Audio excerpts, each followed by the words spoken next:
60 വയസ്സു കഴിഞ്ഞ ദിവ്യാംഗർക്ക് കെഎസ്ആർടിസി ബസ്സിൽ സ്ഥിരം പാസ് അനുവദിക്കണമെന്ന ആവശ്യവുമായി ദിവ്യാംഗ കൂട്ടായ്മ 5 വർഷം കൂടുമ്പോൾ പാസ് പുതുക്കേണ്ടി വരുന്നത് വലിയ പ്രതിസന്ധി സൃഷ്ടിക്കുന്നുണ്ടെന്നാണ് ദിവ്യാംഗരുടെ പരാതി.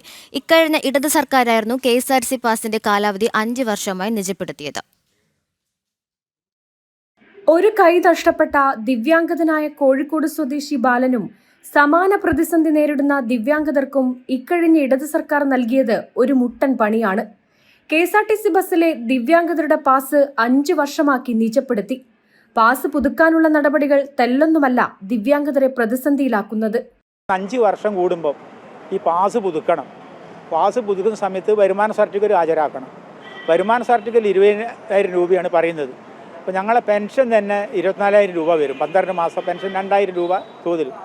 അപ്പം വരുമാന സർട്ടിഫിക്കറ്റ് ഒരിക്കലും ഇത് കിട്ടൂല 20,000-ന്. കാരണം വില്ലേജ് ഓഫീസർമാർ ആരും തരില്ല. നമ്മൾ പറയുന്ന ഒരു ചാർജിൻ്റെ കൂടെ അവരെ ഒരു 50,000 രൂപയിലും കൂട്ടിയിട്ടാണ് അവർ വരുമാന സർട്ടിഫിക്കറ്റ് തരിക. അപ്പോൾ സ്ഥിരം ഭിന്നശേഷിക്കാർക്ക് സ്ഥിരം പാസ് കൊടുക്കണം എന്നാണ് ഞങ്ങൾ പറയുന്നത്. ഈ 10 വർഷം ആയപ്പോഴാണ് ഈ വെട്ടിച്ചുരുക്കൽ വന്നത്.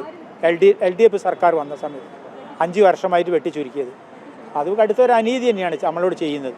മുൻ മുഖ്യമന്ത്രിക്കും മുഹമ്മദ് റിയാസിനുമടക്കം നിരവധി തവണ പരാതി നൽകിയ ദിവ്യാംഗതരുടെ ഏക പ്രതീക്ഷ നിലവിലുള്ള UDF സർക്കാരിലാണ്. മുഖ്യമന്ത്രി VD സതീശന് പരാതി നൽകാനൊരുങ്ങുകയാണ് ദിവ്യാംഗ കൂട്ടായ്മ. ജനം, കോഴിക്കോട്.